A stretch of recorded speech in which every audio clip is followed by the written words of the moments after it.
would blow your mind, the furniture that he makes. It's of the finest quality. It's stuff that you just can't find anywhere unless you're looking at a master craftsman who does this for a living, which is not it's not what he did for a living. He was an engineer, but he was in academia.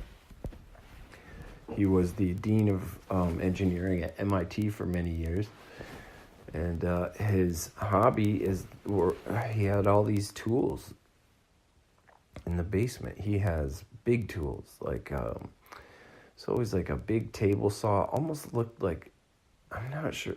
Maybe he had a mill. I don't even know for milling boards. I'm not sure, but he has so much equipment, and it's all. He has a lathe, jigsaws, table saws.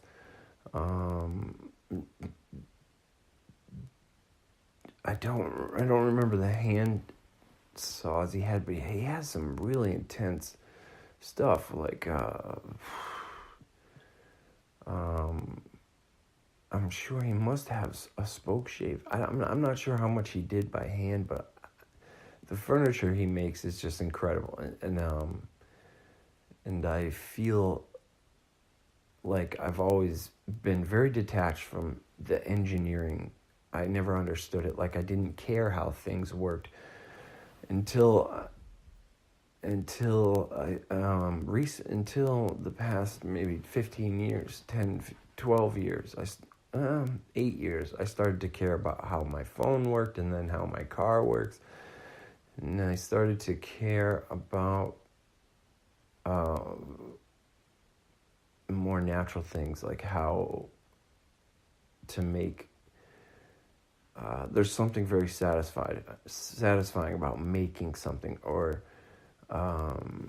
even maintaining the tools you have to make those things. Like, it's, it began with my knives for work as a chef or a cook.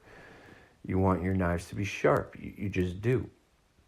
And then I started caring more about the sharpness of my knife than I did about cooking. And I feel like that's always been a thing with me. Like, when I was a kid, I was into skateboarding, but more because I was into the skateboard than I was of the actual act of using the skateboard.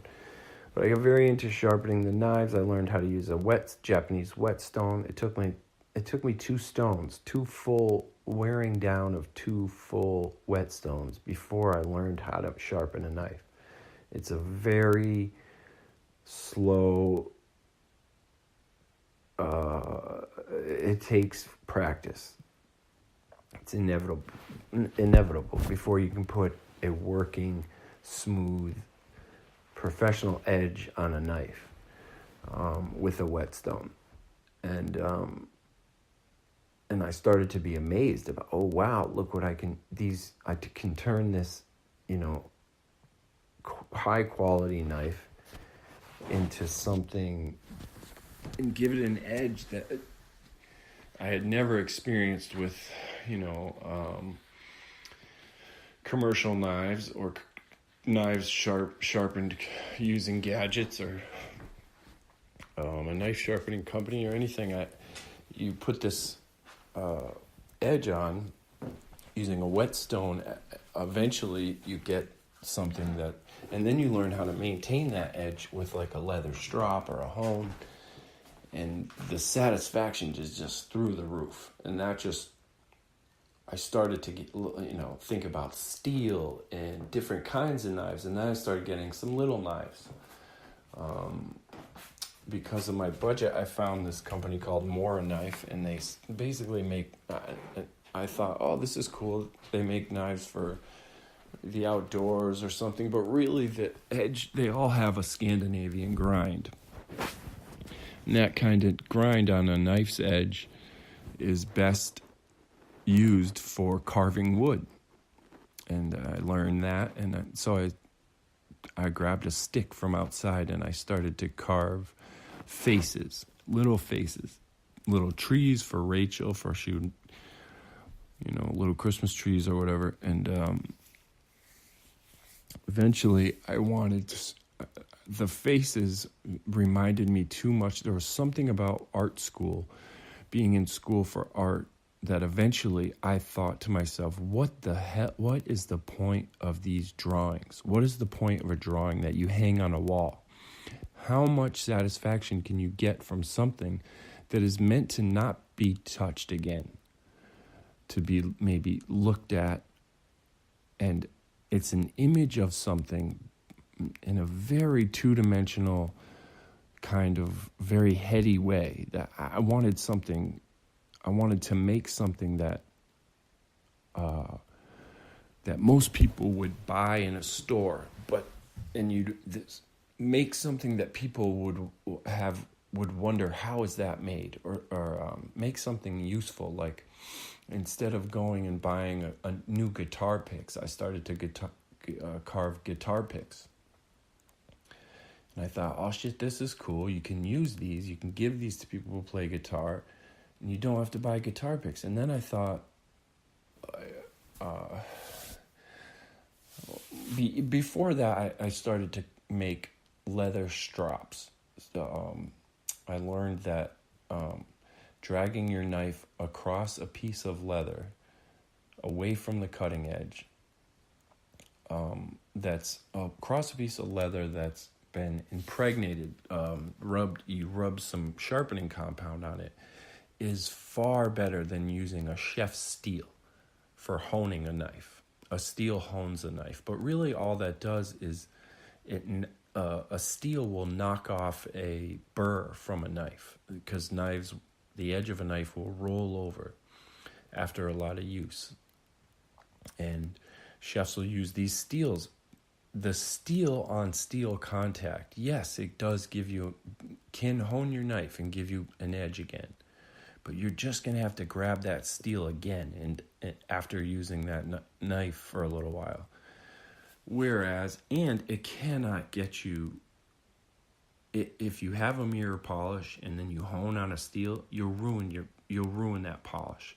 And the polish is not just ornamental, it's not just visual. The reason why you want a smooth, consistent polish is because it makes for just a much smoother, much sharper cut without any friction. Some people say that those are more fragile edges. That's not true. That's just complete bullshit. And it makes for a stronger edge. So I learned how to sharpen these knives, and then I would stropping block is you need wood and leather. So I got into that, and then I thought, oh geez, well I made these cool things that are more useful than a chef steel. What else can I make? I made guitar picks. That was very satisfying, more than making faces or a sculpture. It was very satisfying. Things that you can use that are meant to last. So then I said, I'm going to carve a spoon. That's what I'll do, because it's just a natural thing when you're holding a piece of wood to it's natural. Without even looking into or looking up spoon carving, I didn't even know it was a thing. I started to carve this spoon, and then I did look it up, and I realized it's a huge niche, like a major, there is a huge community of people who carve spoons and who are into hand-carved spoons. I don't know why I got into talking about that.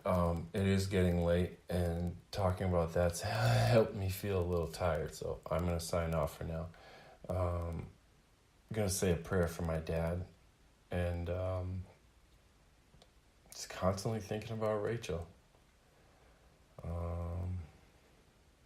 Yeah, she loved that I started to make things. She loved it. She never complained about the noise or anything. She just thought it was very cool. So on that note, good night.